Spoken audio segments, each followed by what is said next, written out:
Halo, kami dari kelompok tu akan menjelaskan inti pemikiran para ahli ekonomi zaman klasik, dan perbedaan pemikiran dari ahli ekonominya.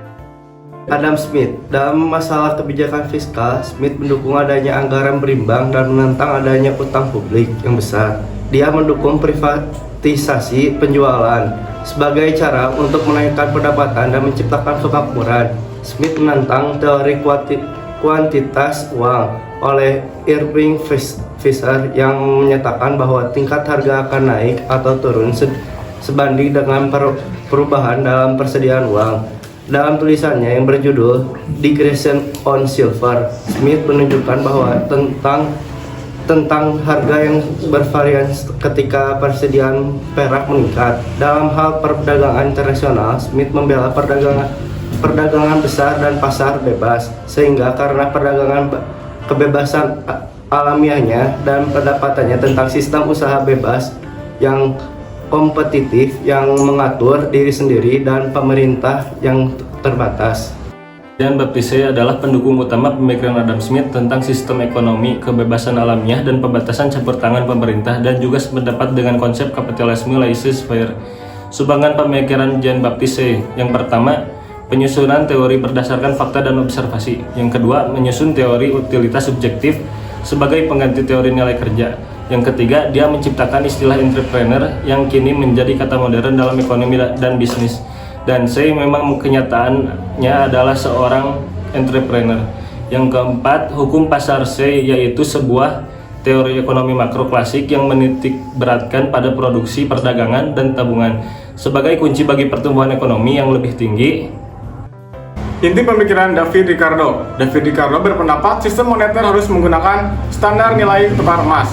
Yang pertama, hukum pendapatan yang menurun. Karya lain David Ricardo adalah tulisannya yang berjudul Essay on the Influence of Low Price of Corn on the Profits of Stock. Yang selanjutnya, keunggulan komparatif. Kontribusinya terlihat ketika dia mengembangkan hukum keuntungan komparatif. Yang selanjutnya, distribusi pendapatan bukan pertumbuhan. Menurutnya, pekerja kapitalis dan pemilik tanah saling bersaing untuk mendapatkan bagian barang dan jasa yang diproduksi. Yang selanjutnya, teori nilai kerja.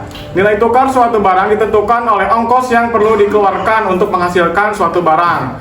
Selanjutnya, teori sewa tanah. Seandainya tanah berlimpah ruah jumlahnya seperti halnya udara, maka setiap orang dapat memilih sehingga pasti tidak ada harganya. Thomas Robert Malthus. Nah, Thomas Robert Malthus ini memiliki dua sumbangan pemikiran. Yang pertama itu adalah kependudukan.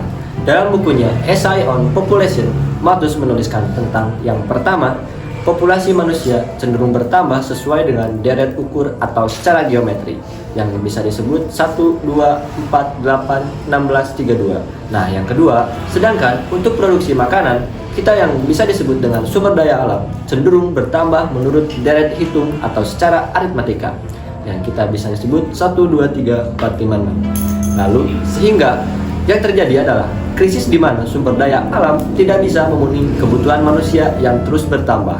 Nah, pada hukum pendapatan yang menurun, Malthus mengembangkan konsep kelangkaan.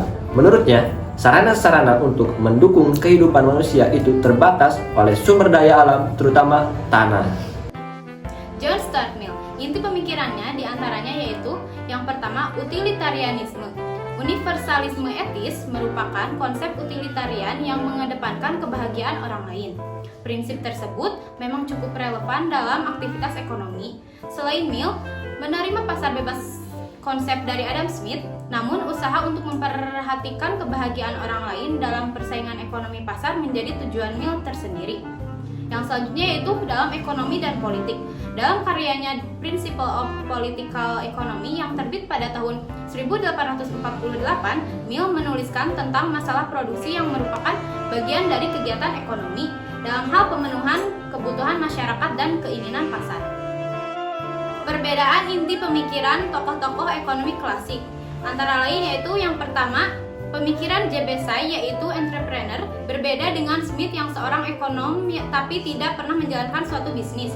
Sedangkan J.B. Tsai adalah seorang pengusaha, oleh sebab itu dia memasukkan konsep ini sebagai bagian dari model ekonomi yang dikembangkannya. Perbedaan yang kedua yaitu dalam distribusi pendapatan bukan pertumbuhan. Perbedaan antara Smith dan dengan Ricardo adalah jika Smith berfokus pada pertumbuhan, maka Ricardo berfokus pada distribusi pendapatan.